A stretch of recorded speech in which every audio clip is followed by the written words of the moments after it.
nak le nun si vak nak ni kanun hi aboy to si man se lo atua chun boy patut nak ka thei cha kanun man ngai zia ka fiang cha mo kanun na azung zalin ilom tua lady blacken na ka choi i na re thiang chuat tu na ka thi tin lo nak le chen bo nak bu piak lo i kharau thiang in kanun na shwa na sun par nak na ka shwa zung zan na ro chau tu na ka si ter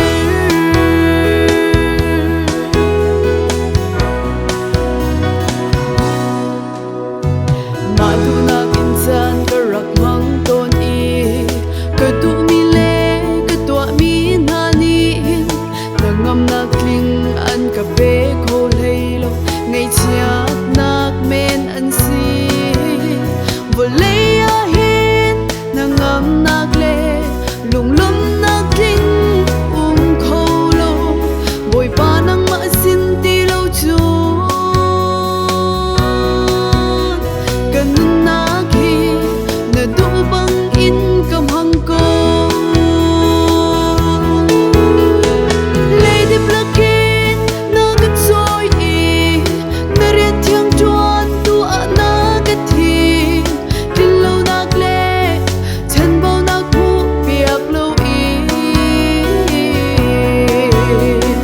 kharau thiang in kanun na shwa na sun par nak na ka shwa zung zan na ro chau tu na ka si ter